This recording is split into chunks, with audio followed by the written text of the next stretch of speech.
Fala aí, bom dia, boa tarde, boa noite. Eu não sei que horas você vai estar vendo esse vídeo, mas quero te cumprimentar, que a paz de Cristo seja sobre sua vida, sobre o seu lar, sobre a sua casa.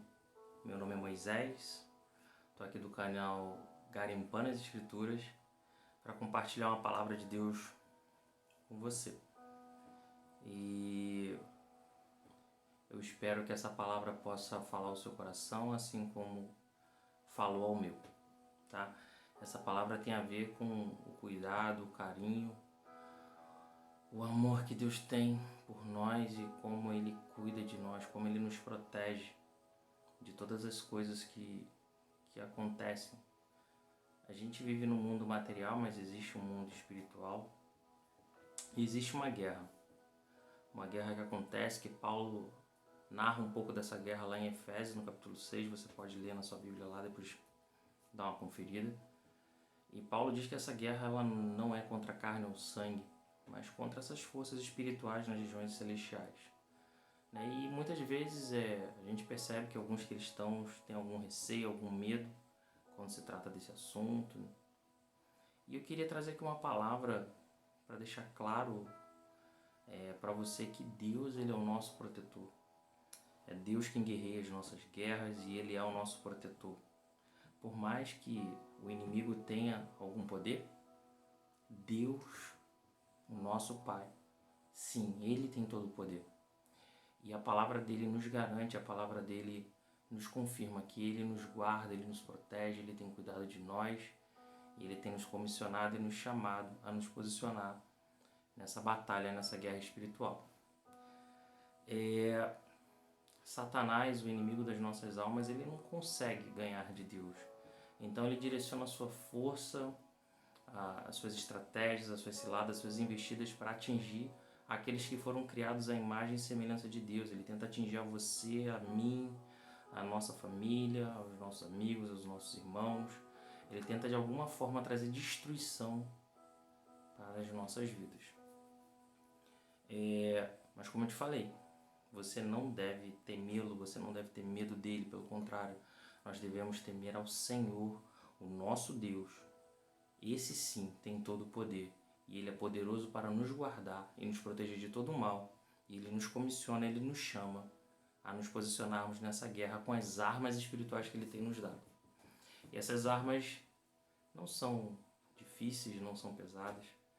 Essas armas que Ele tem colocado em nossas mãos são a oração, o jejum, a leitura e o conhecimento bíblico correto para uma aplicação perfeita em obediência ao Senhor.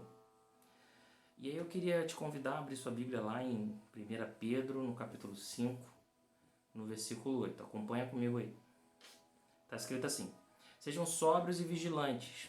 O inimigo de vocês, o diabo, anda em derredor, como um leão que ruge, procurando alguém para devorar. Veja, o inimigo de vocês, o diabo, anda em derredor, como o leão que ruge procurando alguém para devorar.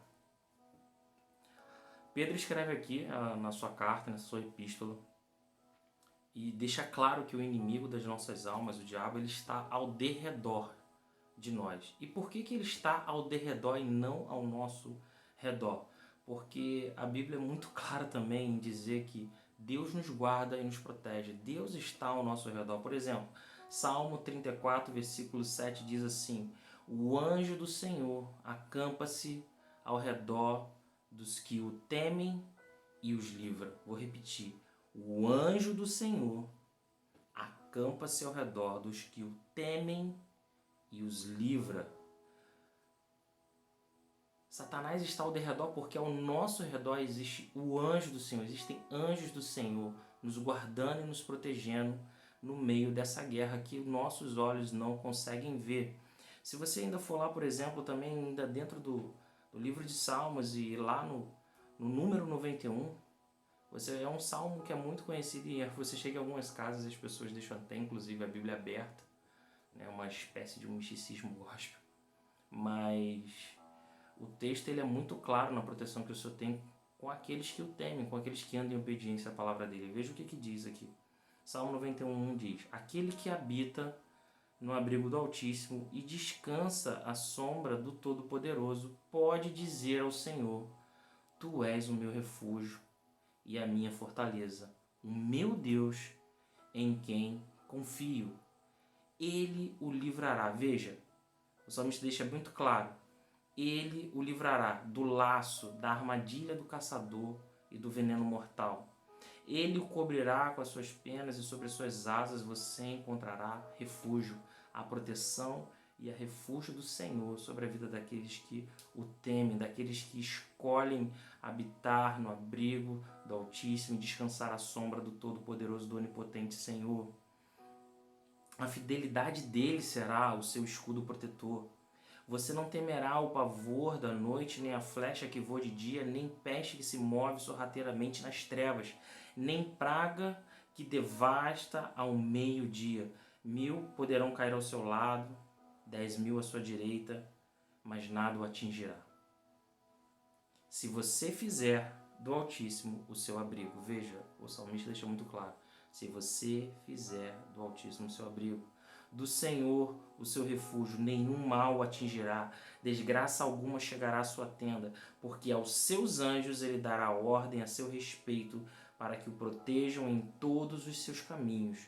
Com as mãos eles o segurarão, para que você não tropece em pedra alguma. Você pisará o leão e a cobra, pisoteará o leão forte e a serpente. Aqui vemos o salmista discursar sobre aqueles que se escondem, aqueles que habitam o esconderijo do Altíssimo, aqueles que estão debaixo da proteção de Deus.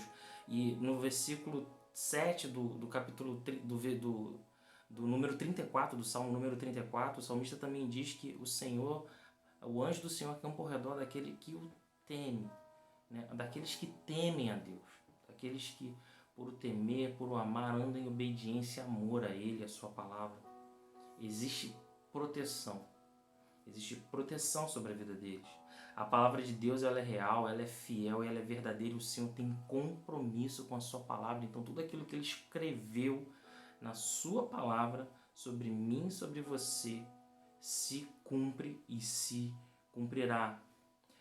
Ainda dentro do Salmo 34, eu quero chamar a sua atenção aqui para a partir do verso 4, que diz assim, busquei o Senhor e Ele me acolheu. Livrou-me de todos os meus temores, os que olham para Ele ficarão radiantes.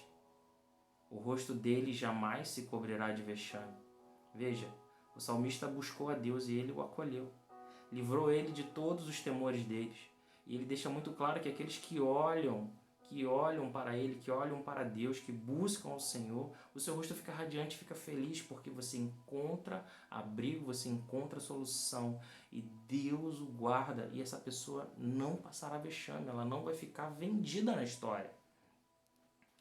O salmista continua, clamou este aflito, e o Senhor o ouviu e o livrou de todas as suas angústias.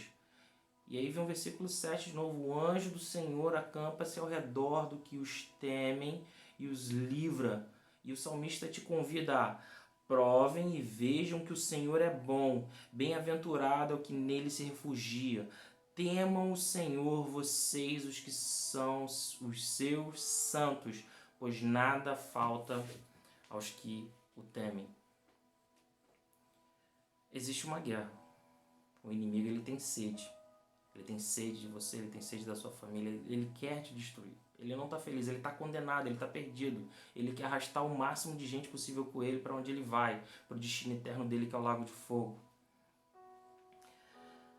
Mas aquele que está refugiado no Senhor, aquele que teme o Senhor, aquele que se sujeita, aquele que obedece a Deus, aquele que ama a Deus, aquele que busca a Deus, aquele que olha para Deus, esse está guardado, está protegido, está escondido no Senhor e não tem que temer mal algum que se levante contra ele. Como o apóstolo Pedro diz, o inimigo está ao derredor. Ele brama, ele ruge, ele quer te assustar, ele quer te amedrontar, mas se você está firme e fiel no Altíssimo, nada te acontecerá.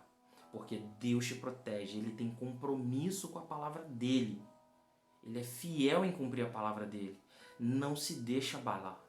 Lembra, 1000 cairão de um lado, 10.000 à tua direita, mas você não será atingido. Tenha fé. Tenha fé. Eu quero chamar a sua atenção para um aspecto desse versículo que a gente leu no início de 1 Pedro, capítulo 5, onde Pedro chama a figura do leão rugindo. Diz que o inimigo está ao nosso derredor e ele é como um leão rugindo. Ainda na palavra do Senhor, no livro do profeta Amós, no capítulo 3, no versículo 4, o profeta declara assim: o leão ruge na floresta, se não apanhou presa alguma? Ele se pergunta, o leão ruge na floresta, se ele não apanhou presa alguma? O leão novo ruge em sua toca se ele não caçou? Veja, Amós está questionando essa questão do leão estar rugindo se ele não teve nenhum resultado de caça bom, se ele não pegou a presa. Por que o leão estaria rugindo se ele não conseguiu abocanhar a caça dele? Pedro fala desse leão rugindo. E aqui vemos Amós também falando desse leão rugindo. Mas se você parar para pensar, um leão na natureza, ele não fica rugindo à toa. Quando ele está caçando, que ele quer pegar uma presa, que ele quer matar uma presa para saciar a fome, a sede dele, ele não ruge. Ele arma uma cilada, uma tocaia, ele vai de emboscada. Ele vai na surdina. Ele não fica rugindo, esbravejando. Não fica. Porque se ele fizer isso, a presa vai perceber que tem um leão ali, ela vai sair correndo. Por que eu estou falando isso? Eu quero que você entenda que da mesma forma seu inimigo, ele não está rugindo porque ele tem poder sobre você, porque ele pode te atacar, porque ele está ali próximo de te abocanhar. Não. Ele está rugindo para tentar botar medo em você, para tentar te amedrontar, porque ele está ao derredor e ele sabe, ele vê que existem anjos do Senhor ao nosso redor, nos guardando e nos protegendo e nos livrando de todo o mal. Ele sabe disso. A palavra diz, se eu não me engano, no livro de Malaquias, que existe um muro de fogo ao nosso redor que também aponta para essa proteção de Deus ao redor dos seus filhos. Entenda, você está guardado, você está protegido, não tenha medo. Não tenha medo. A palavra de Deus diz que o verdadeiro amor lança fora todo o medo. Está lá na epístola de 1 João, no capítulo 4. Quando você ama a Deus, ama a Jesus verdadeiramente, você entende que Ele te ama e Ele te quer bem. Você entende que por Ele te amar e te querer bem, Ele te guarda, Ele te protege e todo o medo vai embora. Ele nos ama.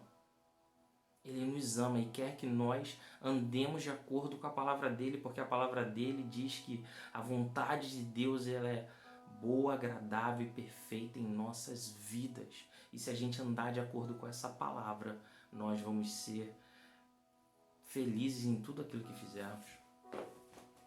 Pode até ter dificuldade, pode até ter problema, mas a gente sabe que ele venceu o mundo e que a gente deve ter bom ânimo. Porque assim como ele venceu, a nossa fé vence o mundo. É assim que o apóstolo João também diz. Veja, Jesus venceu o mundo, Jesus venceu o inimigo. Quando Jesus morreu e ressuscitou, quando ele foi crucificado e ele ressuscitou ao terceiro dia, nesse período, nesse momento, ele venceu as trevas. A Bíblia é muito clara. Ele não só venceu, mas ele foi colocado acima de todo o poder, de toda a autoridade, a destra de Deus. E ele recebeu um nome que está acima de todo e qualquer nome. Só no nome de Jesus é que as pessoas podem ser salvas. Deus colocou tudo debaixo dos seus pés. Jesus é o cabeça. Jesus é o princípio. Ele fala lá no livro de Apocalipse que ele é o princípio e o fim, o alfa e o ômega. Sabe, e o apóstolo Paulo fala um pouco disso na carta de Efésios, de como Jesus assumiu esse lugar de autoridade acima de todos e todas as coisas. E também fala que a igreja, o corpo dele, está sentado com ele nessas regiões altas espirituais. Veja Efésios 1, Efésios capítulo 1, versículo 20 ao 23 diz assim: esse poder ele exerceu em Cristo, ressuscitando-o dos mortos e fazendo-o assentar-se à sua direita nas regiões celestiais, muito acima de todo governo e autoridade, poder e domínio, e de todo nome que se possa mencionar. não só nesta era, mas também na que há de vir. Deus colocou todas as coisas debaixo dos seus pés. Glória a Deus. E o designou cabeça de todas as coisas para a igreja, que é o seu corpo. A plenitude daquele que enche todas as coisas em toda e qualquer circunstância. O apóstolo Paulo continua na mesma carta aos Efésios, no capítulo 2, no versículo 6, e diz assim: Deus nos ressuscitou com Cristo, e com ele nos fez assentar nas regiões celestiais em Cristo Jesus, para mostrar nas eras que hão de vir a incomparável riqueza da sua graça, do seu favor imerecido para conosco, demonstrado em sua bondade para conosco em Cristo Jesus. Deus nos ressuscitou com Cristo Jesus e nos fez assentar nas regiões celestiais junto com ele. Aleluia! Porque Jesus, ele morreu e ressuscitou e foi às alturas sobre todo o poder e sobre toda a autoridade. E todas as coisas foram colocadas debaixo dos pés de Jesus. E a Bíblia, mesmo a Bíblia que fala isso, fala que a igreja, que é o seu corpo, está sentado no mesmo lugar de autoridade que ele nas regiões celestiais. Nós, a igreja, estamos em Cristo Jesus, estamos com Cristo Jesus nas regiões celestiais. Nós somos a sua igreja, por meio de quem ele se manifesta, por meio de quem ele faz a sua obra nessa terra. Há poder no nome de Jesus e ele outorgou esse poder e essa autoridade para mim e para você. Poder para vencer o mundo, poder para vencer as obras das trevas. Jesus disse aos seus discípulos certa vez, ao pé de um monte, que as portas do inferno não prevalecerão contra a sua igreja.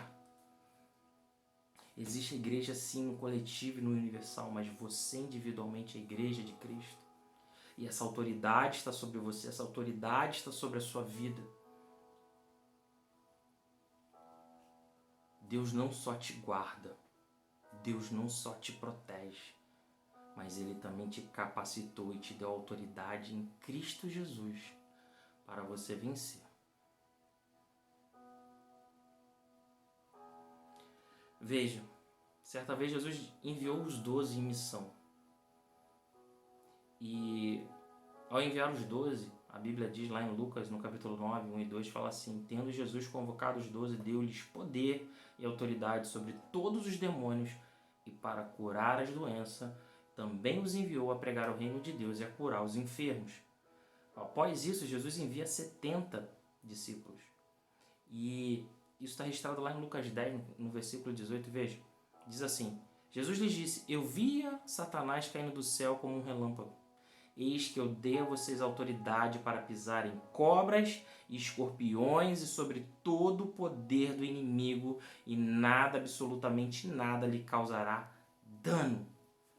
Veja, ele não só te guarda, te protege, mas ele te capacita a ir e fazer a obra dele, quer pregar a palavra dele, quer impor as mãos sobre os enfermos, quer curar os enfermos, quer expulsar os demônios, quer manifestar a glória de Deus. Veja, Jesus fez sinais e maravilhas nessa terra, e hoje Jesus está sentado nas regiões celestiais, mas ele enviou o seu Espírito sobre a sua igreja, e esse Espírito, o Espírito Santo, é o Espírito de verdade, é o Espírito Consolador, o Espírito Santo de poder, ele habita em mim, ele habita em você, e da mesma forma que ele ungiu a Jesus de Nazaré com poder e autoridade para pregar a palavra e realizar milagres, ele vem sobre a minha vida e sobre a sua vida e quer fazer a mesma coisa. Ele quer te capacitar, ele quer te usar para manifestar o Senhor Jesus Cristo. Nós, como corpo de Cristo, somos os instrumentos, os canais pelo qual Jesus Cristo é revelado. Ou seja, ele não só te protege, ele é o teu protetor, ele é o meu protetor, mas ele te chama a participar deste reino. Ele te chama a fazer esta obra. Ele te chama a viver para a honra e para a glória de Deus.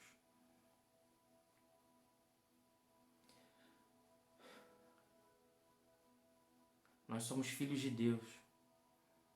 A Bíblia nos diz que Jesus é o primeiro de muitos irmãos e nós somos esses irmãos. A Bíblia diz que Jesus certa vez declarou que ele e o Pai eram um e que nós deveríamos ser um com ele para que fôssemos um com o Pai. Fala de unidade. E Da mesma forma que Jesus certa vez declarou, em Lucas 4, você vai achar isso, verso 16, que diz que ele declarou que o Espírito do Senhor está sobre mim, porque ele me ungiu para evangelizar os pobres. Enviou-me para proclamar a libertação aos cativos e restauração da vista aos cegos, e para pôr em liberdade os oprimidos, e para proclamar o ano aceitável do Senhor.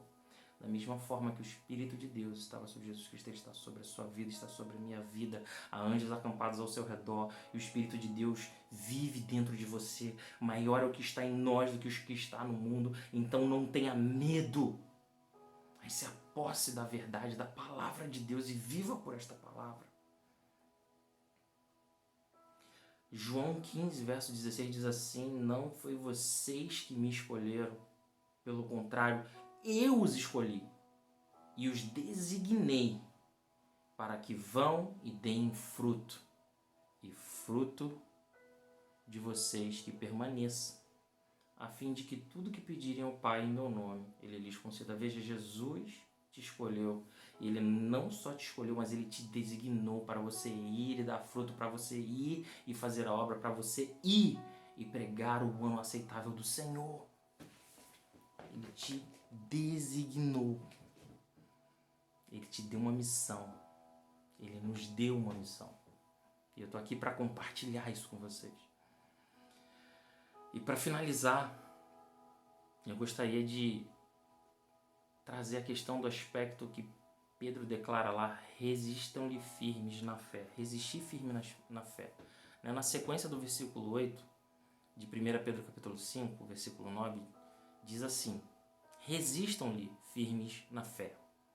Ele vem lendo: o inimigo de vocês, o diabo, anda ao derredor como um leão que ruge, procurando alguém para devorar. Resistam-lhe firmes na fé, certo de que os irmãos de vocês espalhados pelo mundo estão passando por sofrimentos iguais ao de vocês. E eu quero destacar aqui essa frase: resistam-lhe na fé. A forma de resistir ao inimigo é resistir na fé.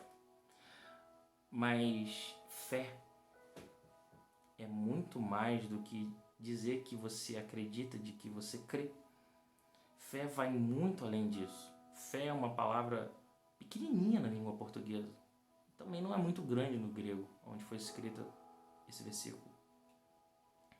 A palavra no original é pistes, que significa crer, significa sim acreditar, acreditar em Deus, em Jesus Cristo como Senhor, como Salvador das nossas vidas. Sim, mas é muito mais do que isso, porque a fé, pela sua significância, pela sua aplicação, ela desdobra o seu significado e amplia o seu significado, e ela vai demandar de mim e de você que por esta fé, por esta crença, por este acreditar, haja fidelidade, lealdade e obediência àquele em quem você deposita a sua fé. Então a minha fé, para que ela seja real, para que ela seja verdadeira, para que ela tenha significância, para que ela tenha poder espiritual, ela precisa estar não só atrelada ao termo crer, acreditar. Ela precisa ser seguida de lealdade, fidelidade e obediência.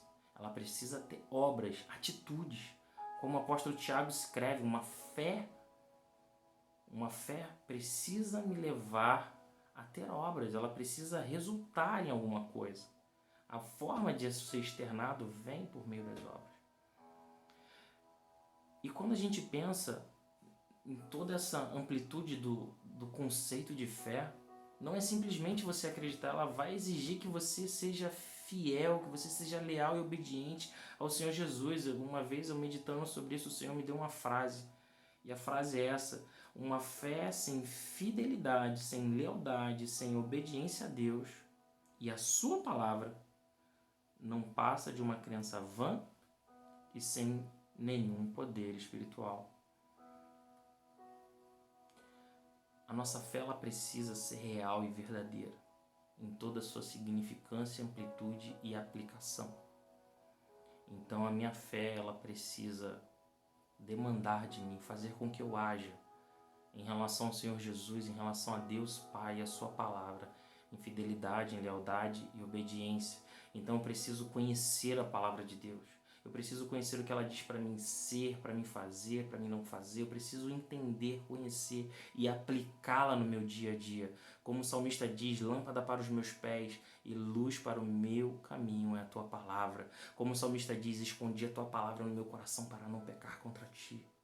Precisamos ter a palavra dentro do nosso coração e aplicá-la e colocá-la em prática. Isso é resistir na fé. Quando Pedro fala de resistir o inimigo na fé, ele fala de resistir na fé, sim, acreditar sim que Jesus Cristo, seu Salvador, ele é seu protetor. Ele envia anjos e ele dá ordem a esses anjos ao seu respeito para te guardar e te proteger em todos os seus caminhos. Mas ele também espera de você um comportamento que seja de fidelidade, de lealdade, de obediência a ele e à palavra dele. Esse conjunto, fé. A fé é um modo de resistir ao inimigo. É por isso que o apóstolo Tiago escreve na sua carta também no capítulo 4, no verso 7, que, portanto, sujeitem-se a Deus, submetam-se a Deus, obedeçam a Deus, dependendo da versão que você lê, e resistam o diabo. E ele fugirá de vocês, e ele fugirá de vós. Sujeitar-se a Deus é ser fiel, é ser leal, é ser obediente, é andar pelo aquilo que ele mandou você andar, é fazer aquilo que ele mandou você fazer. É deixar de fazer aquilo que ele falou para você abandonar. Leia a Bíblia, ore, peça a revelação ao Espírito Santo, que ele vai te revelar a palavra dele, ele vai te ensinar, porque ele é o Espírito da verdade. E ele vai falar no seu coração. E você vai ser incomodado por ele. E você vai começar a entender e compreender aquilo que você está fazendo que não é da vontade do Pai.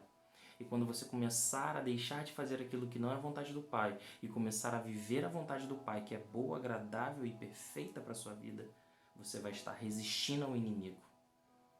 Você vai estar resistindo a esse leão que ruge tentando te amedrontar, e o medo não terá espaço na sua vida. Não tenha medo, submeta-se a Deus, não tenha medo, Deus é o seu protetor. Jesus nos prometeu e ele disse que vai cumprir a sua palavra. O anjo do Senhor se acampa ao redor daquele que os temem e o livre. Não tenha medo, Jesus já venceu ele na cruz.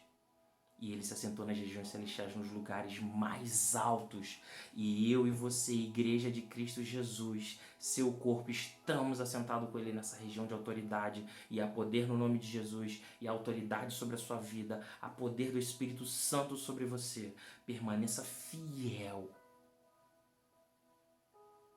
Creia, acredite. Seja fiel, leal e obediente a Deus e a sua palavra. E o medo irá embora da sua vida. Que Deus te abençoe. Compartilhe essa palavra com alguém. Manda essa palavra para alguém. E se Deus quiser, a gente se vê por aqui, em outro momento, em outra oportunidade. Em nome de Jesus, que Deus te abençoe e glória a Deus. Um abraço para você. Fica com Deus. Tchau, tchau.